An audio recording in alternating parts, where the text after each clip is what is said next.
Hello नमस्कार दोस्तों, आपका स्वागत है आज के हमारी क्लास में। हम अध्ययन करें पार्ट सेकंड सस्य विज्ञान एग्रोनॉमी से हमारा दूसरा लेसन जैविक खेती जीवांश खाद व जैव उर्वरक से। आज हमारी 7वीं क्लास है। पिछली क्लास में हमने आईपीएम क्षमता के अंदर सबसे पहले कल्चरल नियंत्रण के बारे में देखा।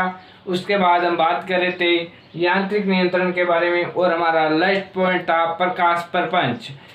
प्रकाश प्रपंच सफ़ेद दूध या प्रकाश हेतु बल्ब जो फसल ऊंचाई से 1.5 फीट की ऊंचाई पर हो नीचे पानी रख देते हैं और प्रकाश प्रपंच का समय है 7 से 10 PM। उसके बाद मित्र कीट मरने का खतरा रहता है।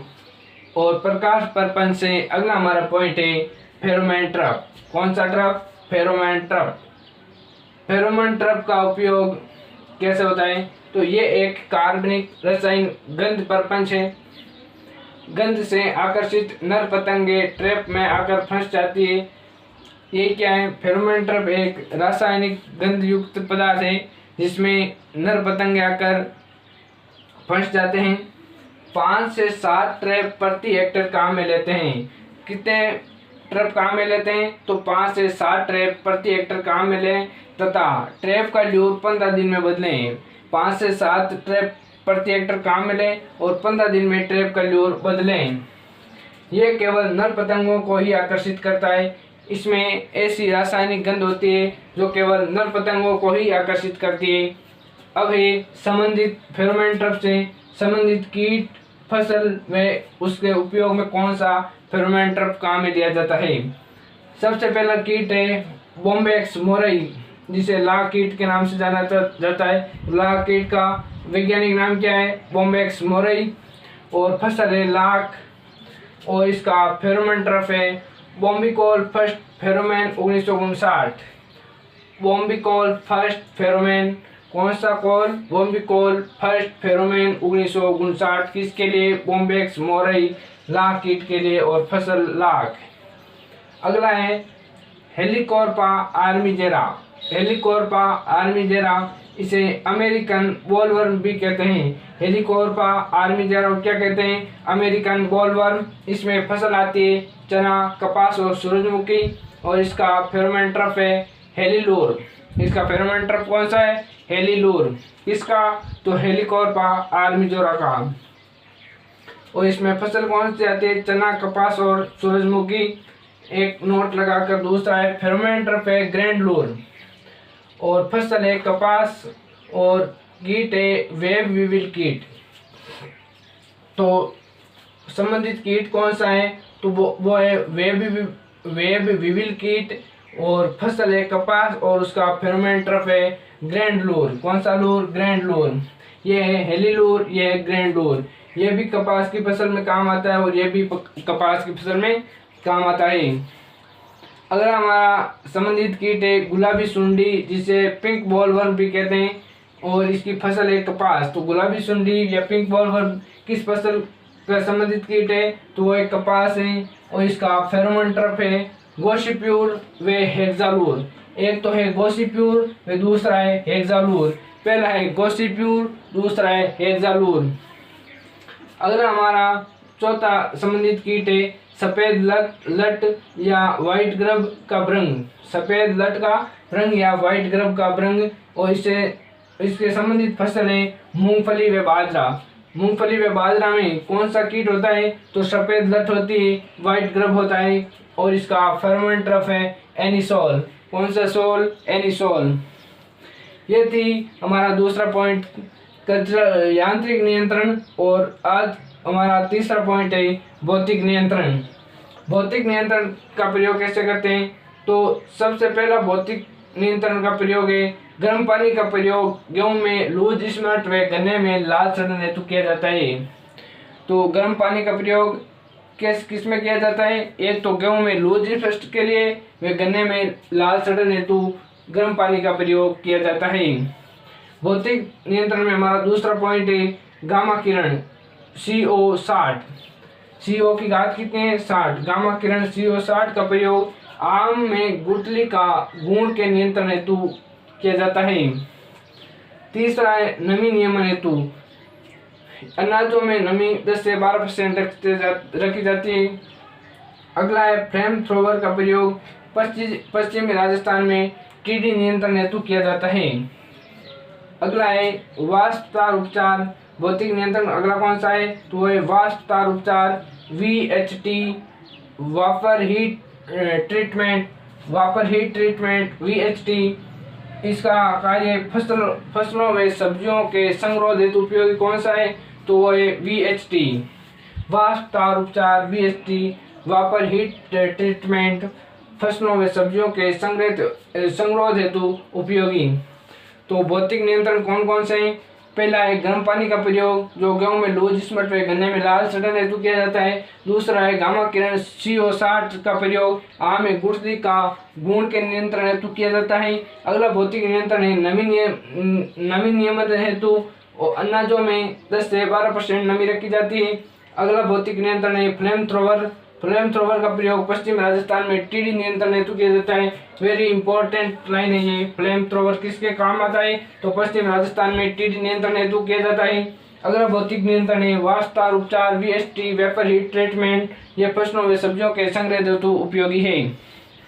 अगला हमारा पहला हमने पढ़ा कल्चरल नियंत्रण, दूसरा हमारा यांत्रिक नियंत्रण, तीसरा हमारा भौतिक नियंत्रण और चौथा हमारा है जैविक नियंत्रण। जैविक नियंत्रण शब्द 1919 ईस्वी में HS स्मिथ ने दिया। तो जैविक नियंत्रण शब्द किसने दिया तो सन 1919 में HS स्मिथ ने दिया। जैविक नियंत्रण क्या है? इसमें कीट व्याधि का मित्र जीवों द्वारा नियंत्रण किया जाता है। कुछ मित्र कीट द्वारा फसल नाशी जीवी कीटों का क्या किया जाता है नियंत्रण किया जाता है। कीट का नियंत्रण किसमें होता है तो जैविक नियंत्रण जीव से जीव का नियंत्रण। इसमें पहला है रीढ़धारी शिकारी जीव जिसे मांसाहारी चिड़िया कहते हैं। रीढ़धारी शिकारी जीव मांसाहारी चिड़िया ये क्या करती है? ये फसल से हानिकारक कीटों व सुंडियों का भक्षण करती है। मांसाहारी चिड़िया क्या करती है? फसलों से हानिकारक कीटों व सुंडियों का क्या करती है? भक्षण करती है। इसे आकर्षित करने के लिए 200 लकड़ी की खपचियां को प्रति हेक्टर लगाएं। रीढ़धारी शिकारी जीव इसको आकर्षित करने के लिए क्या करना चाहिए तो 200 लकड़ी की खपचियां प्रति हेक्टर लगानी चाहिए। कितनी ऊंचाई पर लगानी चाहिए तो 40 से 50 सेमी ऊंचाई पर 200 लकड़ी की खपचियां लगानी चाहिए। तो पहला इसमें जैविक नियंत्रण कौन सा है? रीढ़धारी शिकारी जीव मांसाहारी चिड़िया ये फसल से हानिकारक कीटों में झुंडों का भक्षण करती है। इसे आकर्षित करने के लिए 200 लकड़ी की खपचियां 40 से 50 सेंटीमीटर ऊंचाई पर प्रति हेक्टर लगानी चाहिए। दूसरा जैविक नियंत्रण है परभक्षी कीट। परभक्षी कीट ये कीट हानिकारक कीटों का भक्षण करते हैं। परभक्षी कीट क्या करते हैं? ये हानिकारक कीटों का भक्षण करते हैं। इसमें परभक्षी कीट कौन कौन से हैं तो पहला है कॉक्सिनेला सप्टम कंटेटा, कॉक्सिनेला सप्टम पंकेटा, कॉक्सिनेला सप्टम पंकेटा या इसे लेडी बर्ड बीटल के नाम से भी जाना जाता है। कॉक्सिनेला सप्टम पंकेटा को क्या किस नाम से जाना जाता है तो लेडी बर्ड बीटल। ये क्या करती है? ये सरसों में चैंपा या एपिड व मिलीबग का भक्षण करती है। सरसों में मुख्य रूप से चैंपा या एपिड व मिलीबग नामक कीट पाए जाते हैं। उनका भक्षण कौन करती है तो लेडी बर्ड बीटल कॉक्सिनेला सप्टम पंकेटा करती है। दूसरा कीट है परभक्षी कीट, दूसरा कौन सा है? Chrysoperla cornea. इसे ग्रीन लेस विंग के नाम से भी जाना जाता है। किसको तो क्राइसोपरला कार्निया को। ये कपास व अन्य फसलों में रस चूसक कीटों का भक्षण करती है। तो रस चूसक कीटों का भक्षण कौन करता है? वो करता है परभक्षी कीट Chrysoperla cornea green less wing भक्षण करते हैं। ये एपिड के अलावा सफेद मक्खी, रेड माइटस, जेसिड व थ्रिप्स का भक्षण कौन करता है तो ग्रीन लेस विंग, ये एफिड, सफेद मक्खी, रेड माइटस, जेसिड व थ्रिप्स नामक रस चूसक कीटों का भक्षण करता है। तीसरा हमारा परभक्षी कीट है रेडुविड बगस। रेडुविड बगस इसे राइनोकोरस व कोरनस के नाम से भी जाना जाता है। तो रेडुविड बगस का क्या नाम है? तो राइनोकोरस व कोरनस, राइनोकोरस व कोरनस ये मूलक सुंडियों के भक्षक हैं। कौन? तो रेडुविड बगस मूलक सुंडियों के भक्षक हैं। इसमें जैविक नियंत्रण में पहला हो गया रीढ़धारी शिकारी जीव, दूसरा होगा परभक्षी कीट और तीसरा है परजीव्याभ्य कीट। कौन सा कीट? तो परजीव्याभ्य कीट ऐसे जीव जो हानि पहुंचाने वाले जीवों पर अपने जीवन की एक अवस्था पूर्ण कर उन्हें कमजोर बना देते हैं या उन्हें व्याधि पैदा कर मार देते हैं। तो परजीव्याभ्य कीट कौन से होते हैं? ये एक शाकनाशी कीट पर अपना जीवन चक्र की एक अवस्था पूर्ण करते हैं और उसमें किसी प्रकार उसमें व्याधि या उसे कमजोर करके उसे मार देते हैं और हमारी फसल को बचा लेते हैं। कौन से कीट? वो है परजीव्याभ्य कीट, जो दूसरे पर क्या होते हैं? आश्रित होते हैं, दूसरे पर अपना जीवन बिताते हैं। ये कीट हाइमेनोप्टेरा गण से संबंध रखते हैं। तो परजीव्याभ्य कीट किस गण के सदस्य हैं? वो है हाइमेनोप्टेरा। हाइमेनोप्टेरा के गण के संबंध से कौन सा है? वो है परजीव्याभ्य। इसमें पहला है अंडपरजीव्याभ्य। पहला कौन सा है? अंडपरजीव्याभ्य। इसमें इसके उदाहरण है अंडपरजीव्याभ्य। उदाहरण कौन से हैं? तो है ट्राइकोग्रामा स्पीशीज, टिलोनमस। तो अंडपरजीव्याभ्य के उदाहरण है ट्राइकोग्रामा स्पीशीज व टिलोनमस, ट्राइकोग्रामा स्पीशीज और टिलोनमस। दूसरा है अंडसुंडी परजीव्याभ्य। पहला तो है अंडपरजीव्याभ्य, दूसरा है अंडसुंडी परजीव्याभ्य। इसके उदाहरण है चिलोनस। पहला कौन सा है? चिलोनस और दूसरा है कीलियोनिस। पहला तो है चिलोनस आइस्टोमा और अगला है कीलियोनिस। हमारे दूसरे परजीव्याभ्य कौन से हैं? तो अंडसुंडी परजीव्याभ्य और इसका उदाहरण है चिलोनस। पहला है अंडपरजीव्याभ्य, इसका उदाहरण है ट्राइकोग्रामा स्पीशीज और टिलोनमस। और अंडसुंडी परजीव्याभ्य का उदाहरण है चिलोनस, केवल एक ही है चिलोनस, ठीक है। तीसरा है सुंडी परजीव्याभ्य, इसके उदाहरण है कोटेशिया फ्लेवस।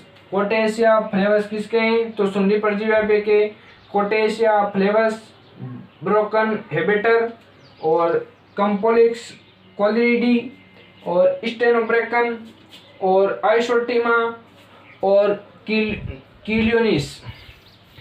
अगला है शंकु परजीव्याभ्य, इसका उदाहरण है प्लेटिगेस्टर। कौन सा गेस्टर? प्लेटिगेस्टर। किसका उदाहरण है? तो शंकु परजीव्याभ्य के। अगला है रसचूसक कीटों के परजीव्याभ्य, तो इसके उदाहरण है इपिरिकेनिया मेलानिका और एनाकार्सिया फॉर्मोसा और एल्फाट्रोमा। इपिरिकेनिया मेलानिका और एनाकार्सिया फॉर्मोसा और तीसरा है एल्फाट्रोमा। तो वापस देखते हम परजीव्याभ्य ऐसे जीव जो हानि पहुंचाने वाले जीवों पर अपने जीवन की एक अवस्था पूर्ण कर उन्हें कमजोर बना देते हैं या व्याधि पैदा कर उन्हें मार देते हैं। ये कीट हाइमेनोप्टेरा गण से संबंध रखते हैं। इसका पहला है इसमें अंडपरजीव्याभ्य, इसका उदाहरण है ट्राइकोग्रामा स्पीशीज और टिलोनमस। दूसरा है अंडसुंडी परजीव्याभ्य, इसका उदाहरण है चिलोनस। तीसरा है सुंडी परजीव्याभ्य, इसका उदाहरण है कोटेशिया फ्लेवस और ब्रोकन हेबेटर। तीसरा है कंपोलिक्स कोलिडी, स्टेनोब्रेकन, आइसोटीमा और अगला है कीलियोनिस। और चौथा है शंकु परजीव्याभ्य, इसका उदाहरण है प्लेटिगेस्टर। कौन सा गेस्टर? प्लेटिगेस्टर। पांचवा है रसचूसक कीटों के परजीव्याभ्य, इसके उदाहरण है इपिरिकेनिया मेलानिका, एनाकार्सिया फॉर्मोसा और एल्फाट्रोमा। अब हम अगला हमारा आज का पॉइंट है जैविक नियंत्रण में प्रमुख उपयोगी कीट, शत्रु कीट और संबंधित फसल परजीव्याभ्य और रोकथाम अवस्था। तो सबसे पहले हम बात करते हैं पायरिला। शत्रु कीट कौन सा है? पायरिला।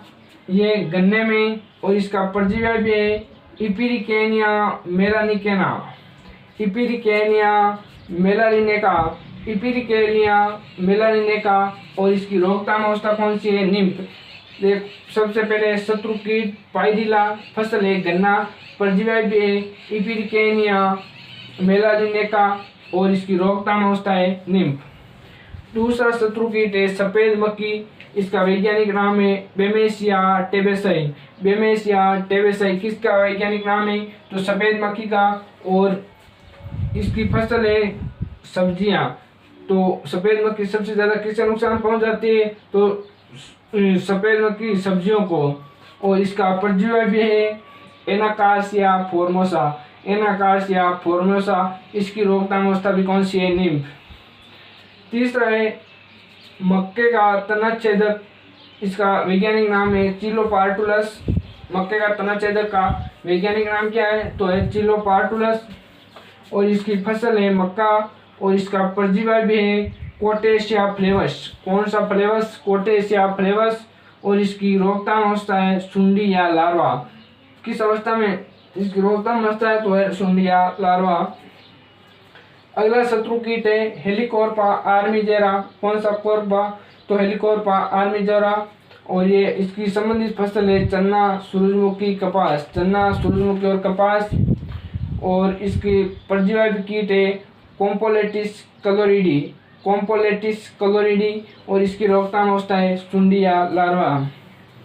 अगला है कपास में सुंडियां व गन्ने का तनाछेदक। शत्रु कीट दो अलग अलग है। पहला तो है कपास में सुंडियां, फिर दूसरा है गन्ने का तनाछेदक। तो फसल भी कौन सी हो गई? कपास में समन गन्ना। और इसका परजीवी भी कौन सा है? ट्राइकोगर्मा किलोनिस। ट्राइकोगर्मा किलोनिस किसका है? तो कपास की सुंडियों में गन्ने का तनाछेदक का। और इसकी रोकथाम है एक पैरासाइट या अंडावस्था। कौन सा? तो एक पैरासाइट या अंडावस्था। अगला है धान का तनाछेदक, इसका वैज्ञानिक नाम है ट्राइपिराइजा इंसर्टूल्स, ट्राइपिराइजा इंसर्टूल्स। धान का तनाछेदक संबंधित फसल कौन सी है? धान या चावल। और इसका परजीवी कीट है ट्राइकोगर्मा जैपोनिका, ट्राइकोगर्मा जैपोनिका या जैपोनिकम। और इसकी भी रोकथाम अवस्था है एक पैरासाइट या अंडावस्था, एक पैरासाइट या अंडावस्था। अगला हमारा शत्रु कीट है ऊपरी भेदक, ऊपरी भेदक। और इससे संबंधित फसल है गन्ना। और इसका परजीवी कीट कौन सा है? तो आइसोटिमा जावेनिसिकस, आइसोटिमा जावेनेसिस, आइसोटिमा जावेनेसिस। और इसकी रोकथाम अवस्था है लार्वा। अगला है छब्बेदार सुंडी, इसकी फसल है कपास। और इसका परजीवी कीट है ब्रेकन हेबेटर। और इसकी भी रोकथाम अवस्था है लार्वा। अगला हमारा कीट है सेंजोस स्केल। कौन सा स्केल? San Jose scale.